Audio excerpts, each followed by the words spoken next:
La semana pasada nosotros estuvimos hablando acerca de la verdad absoluta de Dios, no una verdad relativa, y vimos la diferencia entre algo subjetivo y algo objetivo. Dimos varios ejemplos. Creemos los cristianos que el pilar de la fe cristiana es que Jesús murió en la cruz, fue sepultado y resucitó al tercer día.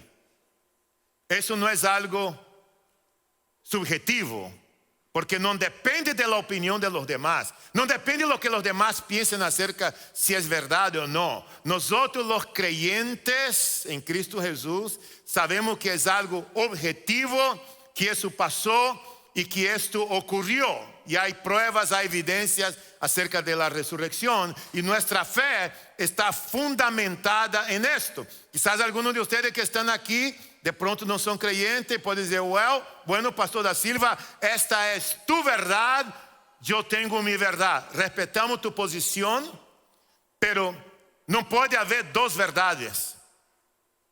No puede haber dos verdades, hay una verdad. Tú has escuchado personas decir, bueno, esa es tu opinión, tu verdad, yo tengo mi propia verdad. Cuando se trata del cristianismo, de la fe cristiana, nosotros los creyentes creemos 100% que la verdad absoluta de Dios, que Cristo murió y que Cristo resucitó y que Él está vivo. Respetamos la opinión de la gente, pero la opinión de la gente no determina nuestra creencia, sino lo que dice la palabra de Dios. Y en el día de hoy vamos a hablar acerca del diseño de Dios en la creación.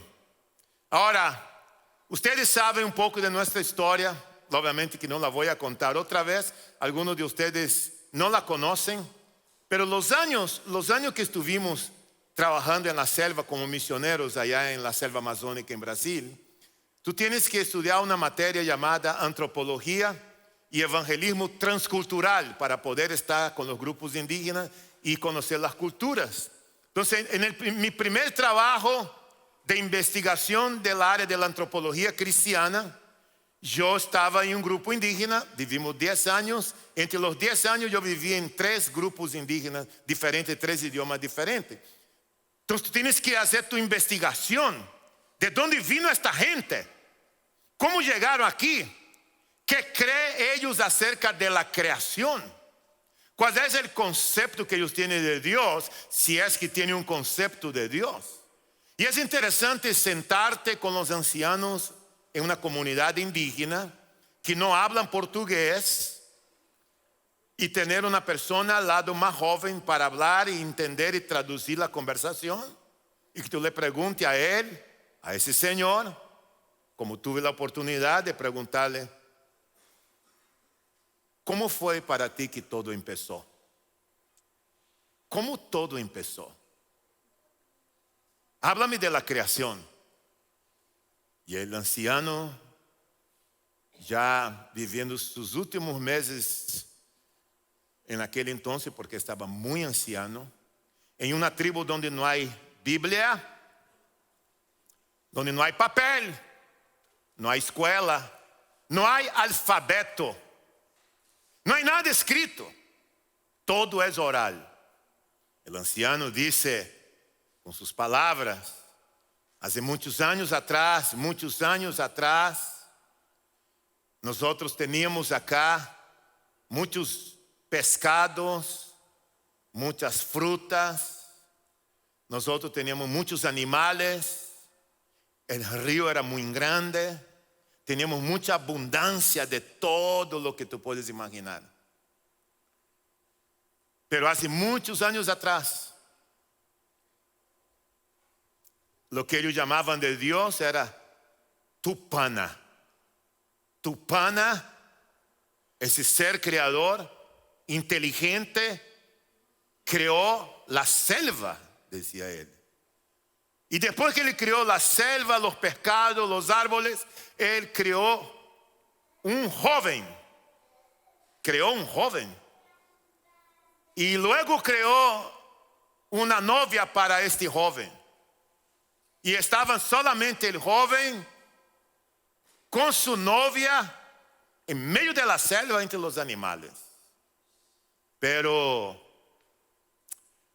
otro ser, también considerado superior, que odiaba a Tupana, vino a ellos y empezó a hablar en el oído de ellos, diciéndole: en el árbol tal hay una leche, que si tú cortas el árbol saca esa leche, una especie de leche líquido, y tú haces una bebida, y esa bebida puede ser una bebida que te va a ayudar en muchos aspectos, porque te va a producir cierta energía, como tiene una bebida que tú te puedes quedar un poco mareado al tomarla. Y ese ser supremo hablaba a los jóvenes, y ellos decían: no podemos hacer eso. Y Tupana le decía: no saquen la leche del árbol. Finalmente el anciano, contando a nosotros, dijo que ellos fueron y sacaron la leche y tomaron. En el momento que ellos tomaron esa bebida, el otro día los ríos estaban llenos de pescados flotando muertos. Y los pescados muertos en el río Amazonas, en los brazos del río. Luego dijo: los animales desaparecieron, todo empezó a estar más difícil.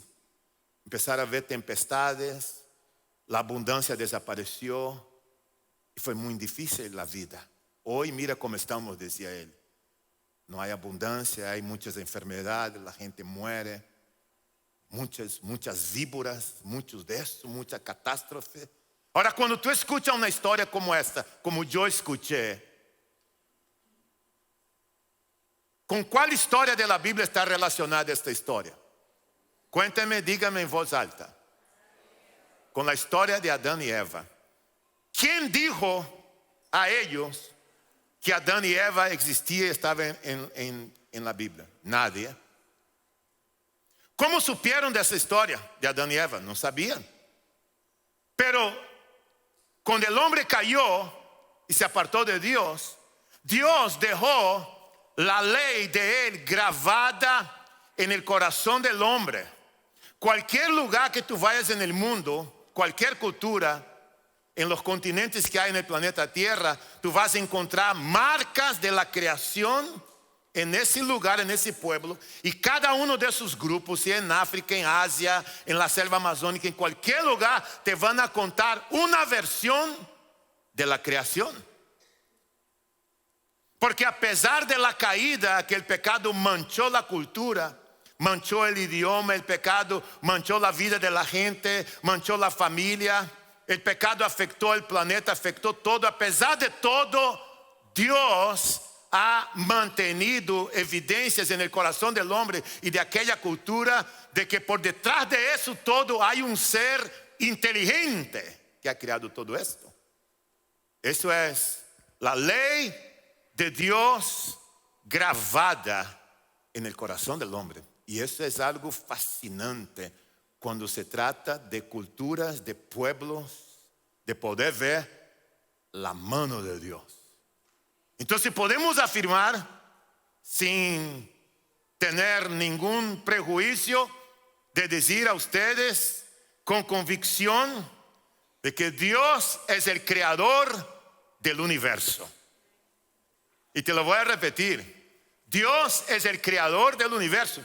Y no es Da Silva quien lo dice, es la misma palabra de Dios inspirada que lo dice. Cuando tú abres el primer libro de la Biblia, Génesis, a donde todo comenzó, y cuando tú abres Génesis, la primera página del libro, escrito por Moisés, el primer libro del Pentateuco, dice: en el principio creó Dios los cielos y la tierra. En el principio creó Dios los cielos y la tierra. Y dice él: la tierra no tenía forma y estaba vacía. Las tinieblas cubrían el abismo y el Espíritu de Dios, participando en la creación, la misma Trinidad, el Espíritu de Dios se movía sobre la superficie de las aguas. Entonces nosotros podemos ver aquí que la Biblia nos enseña, nos dice que Dios creó los cielos y la tierra. Ahora, pudiéramos pasar horas hablando acerca de eso, sobre todo de esta palabra, esa frase, en el principio creó Dios. En ese versículo que acabamos de leer, la primera parte, si tú te fijas bien, registra el comienzo de la historia. El comienzo de la historia. Entonces, si es el comienzo, no hay, de acuerdo a esto, un contexto previo. Cada vez que estamos enseñando la Biblia a ustedes, siempre les decimos así: mira, cuando vas a interpretar un versículo, right, tú tienes que ver el contexto del versículo. El contexto del versículo es lo que viene antes del texto que estás leyendo. Pero Génesis 1:1 no hay contexto. Génesis 1:1 no hay contexto. No puede ver el contexto. Es imposible ver el contexto. Porque Dios, todo empieza con Dios. Todo empieza con Dios. Y todo termina con Dios. Entonces no hay un contexto de acuerdo a lo que nosotros podemos leer aquí. Dios existía en la creación. Y si tú ves el versículo, Dios actuó en la creación. Dios se movió en la creación. Y a través de la palabra, todo pasó a existir. Él existía antes de acuerdo al texto. Todo comienza con Él porque es un Dios preexistente. No fue creado. ¿Tú has escuchado alguna vez a alguien decirte a ti: pruébame la existencia de Dios? Cuando tú lees los libros, escuchas a los teólogos, los filósofos, como alguien dijo una vez, un pastor le dijo a alguien, pero el pastor leyó de los libros de la historia donde yo he leído también. El tipo dijo, no se puede probar la existencia de Dios, porque Dios no existe. Le dijo un pastor a un tipo: Dios no existe. ¿Cómo que no existe? Porque Dios es. Si Él existiera es porque alguien lo creó. Entonces Él es. Como Él es, Él no existe porque Él es. Claro, esos son argumentos y conversaciones y libros que durante cientos de años se ha discutido. Pero hay demasiada evidencia. Y el mismo texto que acabamos de leer nos enseña que Dios es.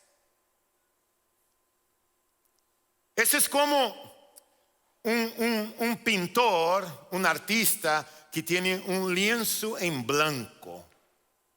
Y él empieza a dar las pinceladas en el lienzo en blanco. El lienzo estaba vacío, no había nada. Y empieza a pintar con el don que él tiene. Y de pronto el lienzo empieza a tener vida, colores. Y tú ves la mano del artista. El planeta, el mundo, era un vacío. Y la tierra era sin forma y vacía. Dios empieza a pintar esto y da forma a la tierra, y de ahí viene la creación de Dios. El Dios creador. El Salmo 90, versículo 2, Me gusta mucho lo que dice el salmista, que dice: desde antes que nacieran los montes y que crearas la tierra y el mundo desde los tiempos antiguos y hasta los tiempos postreros, tú eres, déjame escucharte, tú eres Dios. Tú eres Dios. Antes que cualquier cosa, tú eres Dios. Ahora, me encanta, me fascina que ese Dios tan grande, tan poderoso, omnipotente, omnisciente, santo, eterno, tan grande, pero a la vez tan personal, que nos creó a nosotros para conocerlo. Dios nos creó a nosotros para conocerlo. Eso me dice a mí, de acuerdo a Génesis 1:27, que nosotros cargamos con nosotros la imagen y la semejanza de Dios. Tú tienes la imagen y la semejanza de Dios. Los animales no tienen la imagen y la semejanza de Dios. El planeta no tiene la imagen y la semejanza de Dios. Todo lo que hay en el planeta no tiene la imagen y la semejanza de Dios. Tú tienes la imagen y la semejanza. Somos la imagen y la semejanza de Dios. Eso quiere decir que Dios es un ser personal, es una persona, tiene un intelecto, voluntad propia, tiene decisión propia. Y cuando Él nos crea a ti y a mí, no quiso crear un robot o una máquina, porque si Él hubiera creado una máquina, entonces Dios tenía que tener un control remoto en la mano y decir: ok, Da Silva, para la izquierda, derecha, adelante, haz eso, al otro. Y Dios tenía entonces que controlar tu vida, y tú no podías jamás tener una relación con Él, porque una máquina no puede tener una relación personal con un ser personal. Por lo más que tú ames a tu gato, a tu perrito, no puede Él tener una relación personal con Dios. No lo puede. Solo el ser humano. Somos únicos, somos distintos. Y ese Dios tan grande, tan poderoso, que es simple y sencillamente nuestro Padre, quiere que sus hijos tengan una relación personal con Él. Tú como hijo, ¿lo conoces?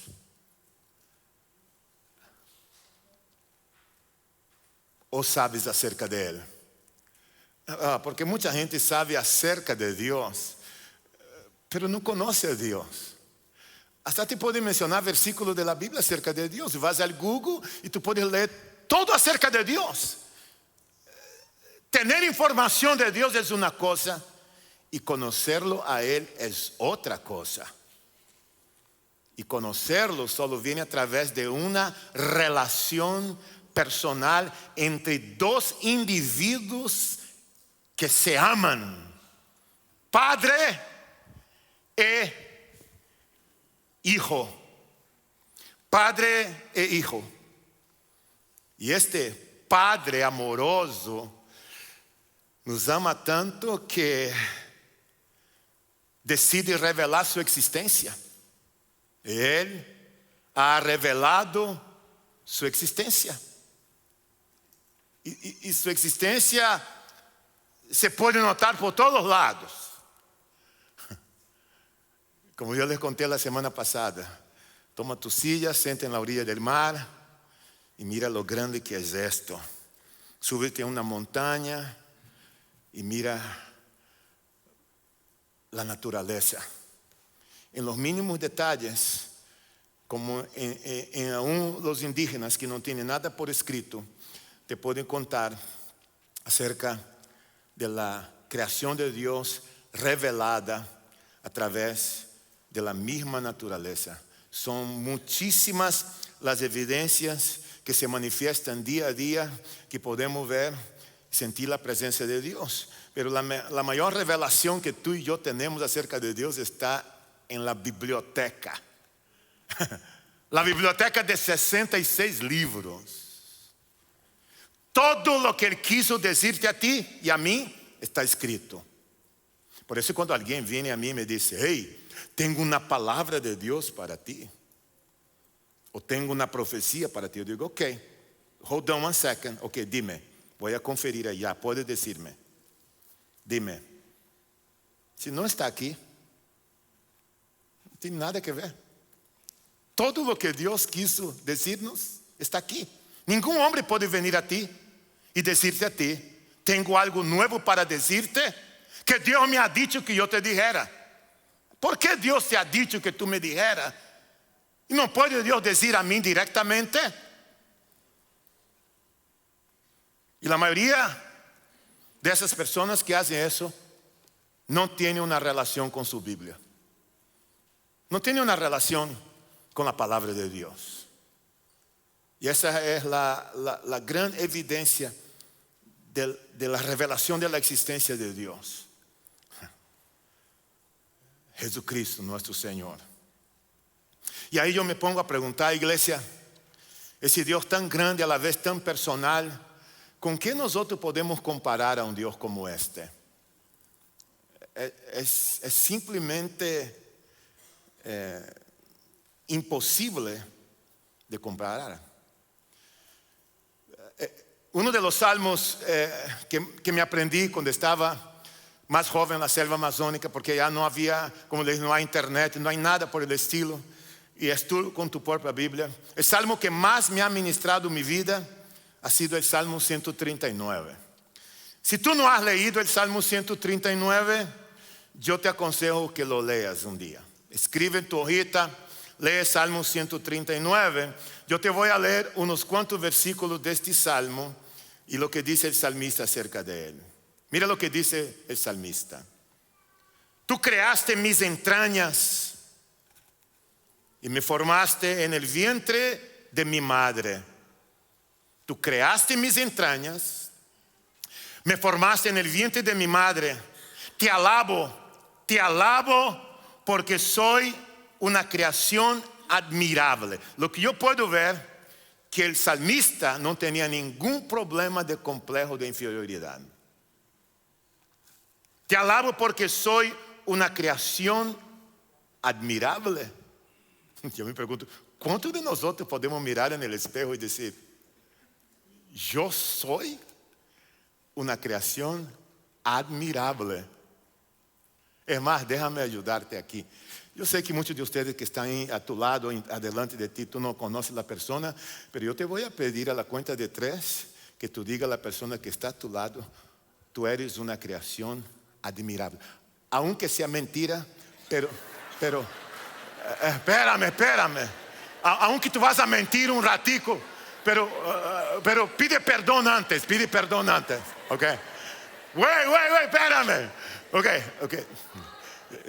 Ok, solo una vez. Ok, entonces va a ser, eres una creación, pero tiene que mirar a la persona. No vale así, eres una creación admirable. No. Ok, tú tienes que mirar a la persona a la cuenta de 3. 1, 2, 3, díselo. Eres. Muy bien. Ok, muy bien. La otra cosa que tú vas a hacer ahora es eso. Vas a decir, mirando a la persona, pero eres complejo.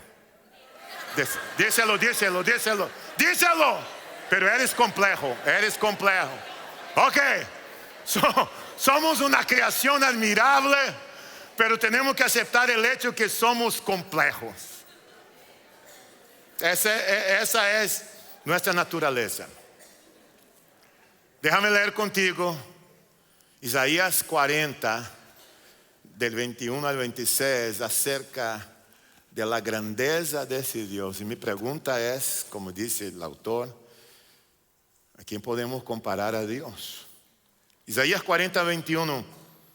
¿Acaso no lo sabían ustedes? ¿No se habían enterado? ¿No te dijeron? ¿No se les dijo desde el principio? ¿No entendieron desde la fundación del mundo? Él reina sobre la bóveda de la tierra, cuyos habitantes son como langostas. Ese eres tú y yo. Él extiende los cielos como un toldo y los despliega como tienda para ser habitada. Él anula a los poderosos y a nada reduce a los gobernantes de este mundo.